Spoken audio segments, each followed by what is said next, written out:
I have seen a lot of people complain over the internet that the iPhone 13s and 13 Pros are absolute garbage because they're exactly the same as the iPhone 12s. And in this video, I have to tell you that they can't be more wrong. If that's how you think, then I'm gonna analyze the heck out of your opinion and prove you wrong with the scientific method.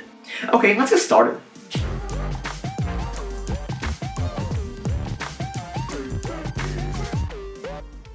In this section of the video, I'm going to talk about what's new about the phone, and if you already know this, you can skip forward to this time. I will also give some insights, so you might want to stay too. The first thing I have to point out is that all the way from the iPhone 13 mini to the iPhone 13 Pro Max, they all have this smaller notch, and it's especially useful if you have the 13 mini, or if you want to get it, as you can actually see things in the notch corners now. Other than the notch, the phone itself is exactly the same size as the previous generation, as they kept the same form factor. However, the notches are slightly different sized. For the 13s, they are a tiny bit smaller and I think a tiny bit more squared off. And for the iPhone Pros, they are a tiny bit larger, such that they can fit in the better sensors. The Pro models also feature ProMotion, which allows for 10 Hz all the way to 120 Hz of a variable refresh rate, which should save on battery when you're not actively scrolling or when you're just consuming content. And when you are actually doing those tasks, your phone can refresh at twice the speed, which should give the fluidity like ones from the iPad that I have, which I think are amazing. Especially, like, even the monitor right here refreshes at 144 Hz. It's noticeable. So if you think it's not, then it is. And I'll talk more about this later, of course. And the last thing I will cover before we get technical is the chips. Sure, both non-Pro and Pro models feature the A15 chips. The Pro models actually have 5-core GPUs rather than 4-core GPUs like the budget versions. From what I can tell, the difference within these cores are simply for the computational graphics when you record a video. And that's why the Pro models have more functionality within the camera app. I think it also gives Apple a reason to say, oh, this feature is only for the Pros because the Pros have the better chips. In reality, they're basically the same. It's just that the Pros have less software restrictions than the non-Pro models. Okay, let's get technical.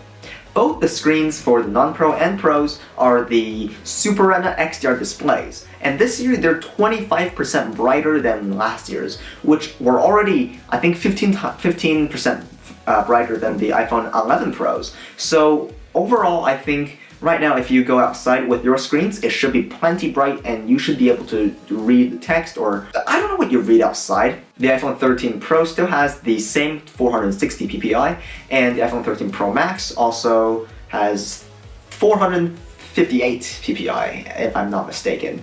If I was, there's going to be a number on the screen.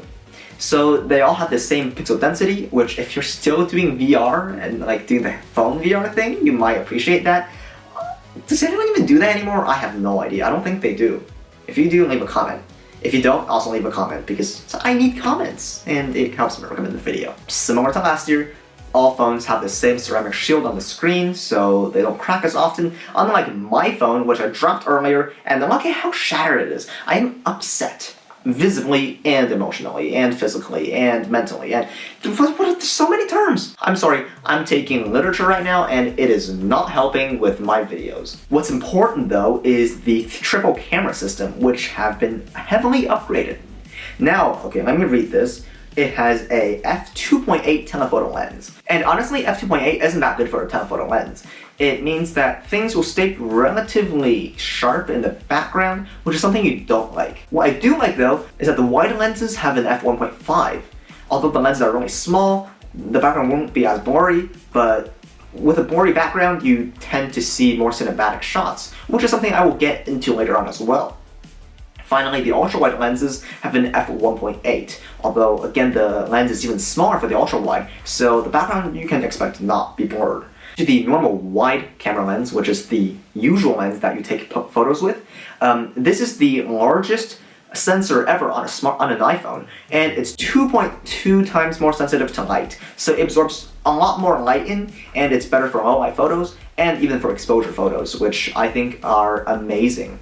And lastly, it has some improved 5G, which no one cares about. Alright, we're done. Let's get into the analysis part. Let's analyze the crap out of this phone, and I'm gonna tell you why this phone is twice as good as the iPhone 12 Pro Maxes, and why even if you have the iPhone 12 Pro Maxes, you should still upgrade.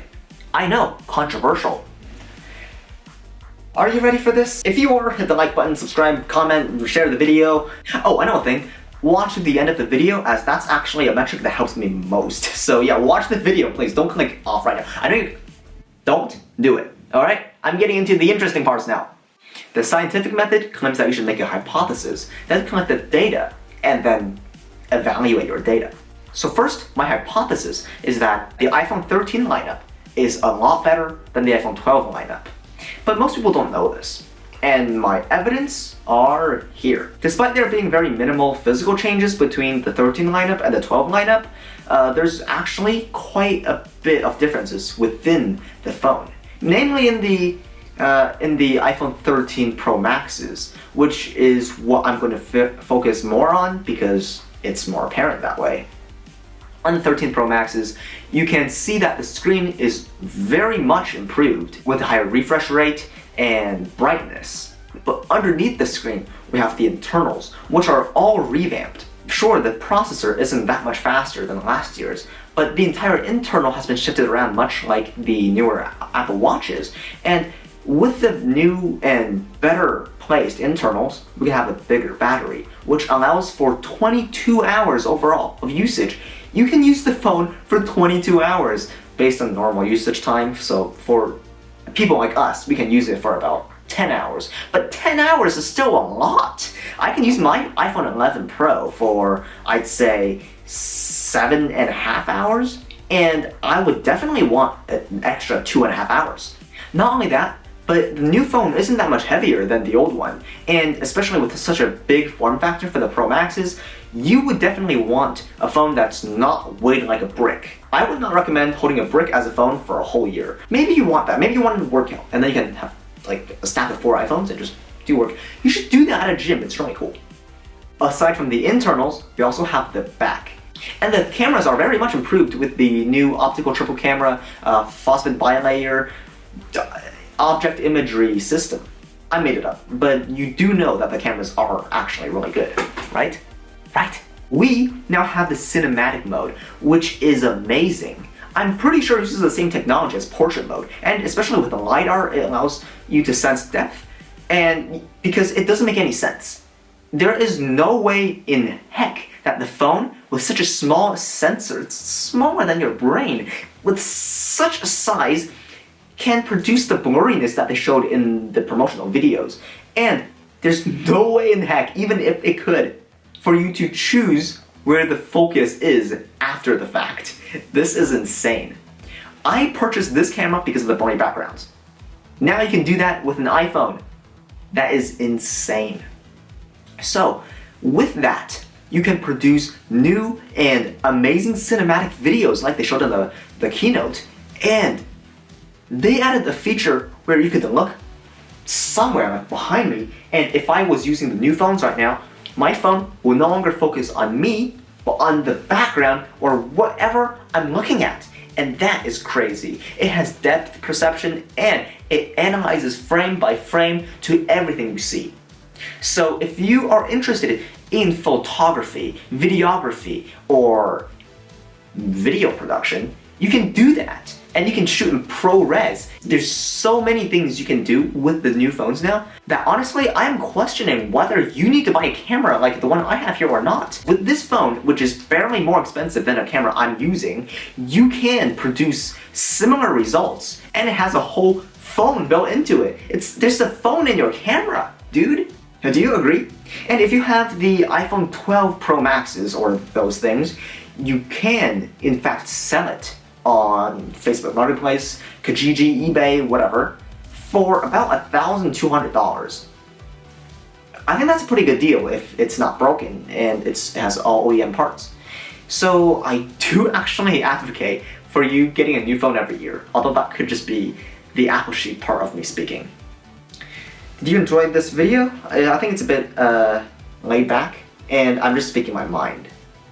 Thanks for watching this far if you're still here, and I think you should have a great day. But before you do that, please comment on something on the screen right now, and leave a like, subscribe, do all that.